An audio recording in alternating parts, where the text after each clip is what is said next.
Sa videong ito, pag-uusapan natin ang tungkol sa kilalang mga matatapang na pangulo sa buong mundo.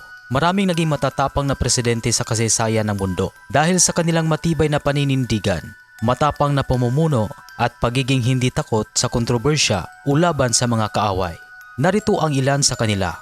Vladimir Putin ng Russia, kilala sa kanyang matibay na paninindigan laban sa kanluranin at NATO. Pinalakas ang militar ng Russia at pinasok ang Ukraine noong 2022. Dating KGB agent kaya matalas ang diskarte sa geopolitics. Si Vladimir Putin ay naninilbihan bilang Pangulo ng Russia sa loob ng mahigit 20 taon at patuloy pang nanunungkulan. Narito ang kanyang mga termino bilang presidente. Unang termino noong taong 2000 hanggang 2004. Ikalawang termino noong 2004 hanggang 2008. Ikatlong termino noong 2012 hanggang 2018. Ikaapat na termino noong 2018 hanggang 2024. Bago siya muling naging pangulo noong 2012, siya ay nagsilbing punong ministro ng Russia mula 2008 hanggang 2012 dahil hindi siya maaring tumakbo ng tatlong sunod-sunod na termino.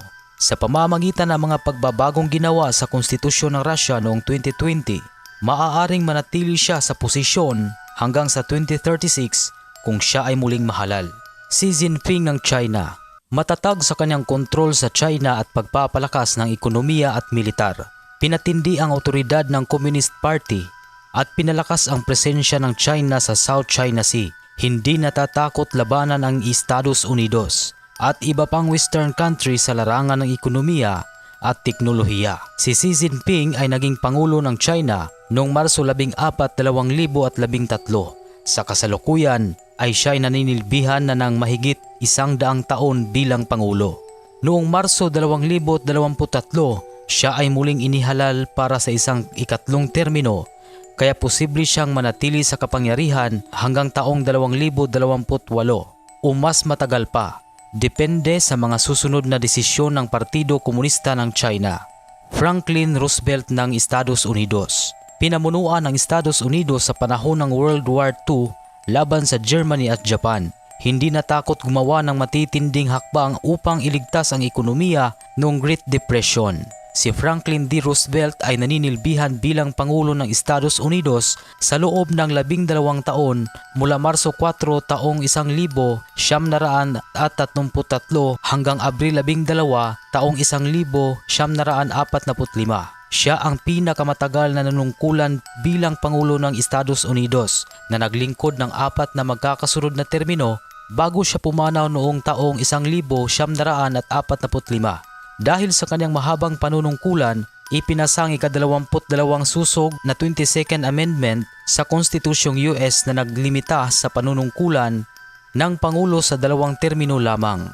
Winston Churchill, isang Prime Minister ng United Kingdom, hindi presidente pero matapang na leader. Kilala sa kanyang matibay na paninindigan laban sa Nazi Germany noong World War II. Hindi sumuko kahit nasa bingit ng pagkatalo ang Britain sa digmaan. Si Winston Churchill ay 2 beses naninilbihan bilang punong ministro ng United Kingdom. Unang termino ay sa ika-10 ng Mayo taong 1940 hanggang ika-26 sa buwan ng Hulyo taong 1945. Pinamumunuan niya ang Britain sa panahon ng ikalawang digmaang pandaigdig. Ikalawang termino noong ika-26 ng Oktubre taong 1951 hanggang ika-5 ng Abril taong 1955. Bumalik siya sa kapangyarihan matapos ang halala noong taong 1951. Sa kabuuan, may 8 taon, 7 buwan at 26 na araw siyang naninilbihan bilang punong ministro ng United Kingdom.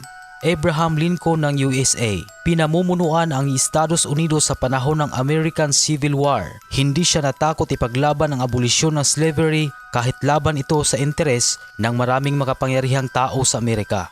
Si Abraham Lincoln ay naninilbihan bilang ika-16 na Pangulo ng Estados Unidos sa loob ng 4 na taon mula ika-4 ng Marso 1861 hanggang ika-15 ng Abril taong 1965. Napatay siya sa isang assassination noong ika-14 ng Abril taong 1865 at namatay siya kinabukasan.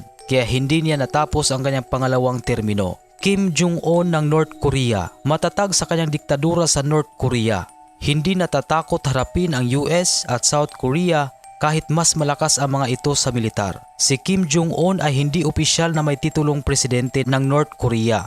Sa halip, siya ay may mga sumusunod na pangunahing titulo. Supreme Leader of North Korea mula noong taong 2011 pagkatapos ng pagkamatay ng kanyang ama na si Kim Jong-un II. General Secretary of the Workers' Party of Korea mula noong taong 2021. Chairman ng State Affairs Commission mula noong taong 2016. Kung bibilangin ang kanyang panunungkulan bilang Supreme Leader, siya ay nasa kapangyarihan na ng mahigit 13 taon mula sa taong 2011 hanggang taong 2024. Sa North Korea, ang opisyal na titulo ng presidente ay itinalaga kay Kim Song, lolo ni Kim Jong-un bilang Eternal President, kaya walang ibang taong maaring gumamit ng titulong ito sa kasalukuyan. Donald Trump ng USA, kilala sa kanyang matapang at minsan ay controversial na mga desisyon, hindi takot sa international pressure, tulad ng pagtanggal sa mga kasunduan at pagsasagawa ng trade wars laban sa China. Si Donald Trump ay naninilbihan bilang Pangulo ng Estados Unidos sa loob ng 4 na taon, mula Enero 20, taong 2017 hanggang sa ika-20 ng Enero, taong 2021. Natalo siya sa kanyang re-election bid laban kay Joe Biden noong Nobyembre taong 2020. Si Donald Trump ay muling naging Pangulo ng Estados Unidos ngayong taong 2025. Nanumpa siya bilang ika-47 na Pangulo noong ika-20 ng Enero taong 2025 matapos manalo sa halalan noong Nobyembre taong 2024. Ito ang kanyang ikalawang termino. Nauna siyang nagsilbi bilang ika-45 Pangulo mula taong 2017 hanggang taong 2021. Volodymyr Zelensky ng Ukraine. Matapang na pinamumunuan ng Ukraine sa gitna ng pagsalakay ng Russia. Hindi tumakas sa kanyang bansa kahit may banta sa kanyang buhay. Marami pang iba ang may tuturing na matapang na lider sa kasaysayan, depende sa kanilang pananaw sa pamumuno, prinsipyo at tapang sa harap ng pagsubok. Si Volodymyr Zelensky ay nanumpa bilang Pangulo ng Ukraine noong ika-20 ng Mayo, taong 2019. Kung bibilangin mula noon, ito ang una. Taong 2020, 1 taon. 2021, 2 taon. 2022, ika-3 taon. At 2023 ay ika-4 na taon. Sa pang 2024 ay ika-5 taon hanggang ika-20 ng Mayo, taong 2024. Bilang Pangulo ng Ukraine, si Volodymyr Zelensky ay patuloy na nangunguna sa pagtatanggol ng kanyang bansa laban sa patuloy na agresyon ng Russia. Noong unang araw ng Pebrero taong 2025, kinundina niya ang sunod-sunod na pag-atake ng Russia sa mga lungsod ng Ukraine, kabilang ang Putlava, Kharkiv, Sumy, Zaporizhia, Odessa, Melnytskye at Kiev na nagresulta sa pagkasira ng mga gusali at pagkamatay ng mga sibilyan. Dahil dito, nanawagan siya para sa mas pinahusay na suporta sa depensa ng himpapawid upang maprotektahan ang mga mamamayang Ukraine mula sa pag-ataking ito.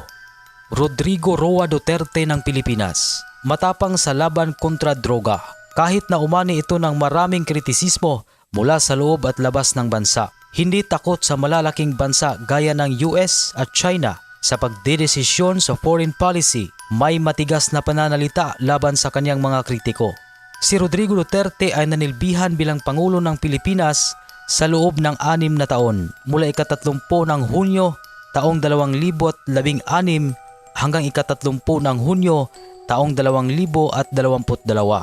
Siya ay kilala bilang isang matapang at prangkang presidente ng Pilipinas sa loob ng taong 2016 hanggang taong 2022. Ang kanyang estilo ng pamumuno ay puno ng tapang, determinasyon at walang takot na pananalita na naging dahilan ng kanyang malakas na suporta at matinding kritisismo. Narito ang ilan sa mga dahilan kung bakit siya ay itinuturing na matapang. Una, matapang sa pagsugpo ng droga. Inilunsad niya ang giyera kontra droga na naging controversial dahil sa libu-libong napatay sa operasyon ng pulisya. Hindi siya natinag sa mga batikos ng lokal at international organizations tulad ng UN at ICC. Matapang sa pagsagot sa kritiko, hindi siya natatakot sagutin at batikusin ang malaking personalidad kabilang ang Simbahang Katoliko, United Nations, European Union at Amerika.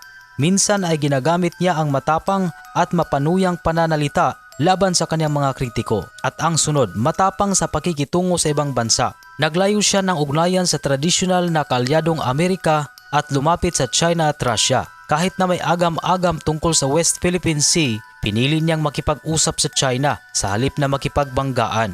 Matapang sa pagpapatupad ng batas. Nagpatupad siya ng martial law sa Mindanao matapos ang Marawi Siege noong taong 2017. Ipinatupad niya ang malawakang kampanya laban sa kriminalidad, katiwalian at rebuilding grupo tulad ng CPP-NPA. Matapang sa pandemya.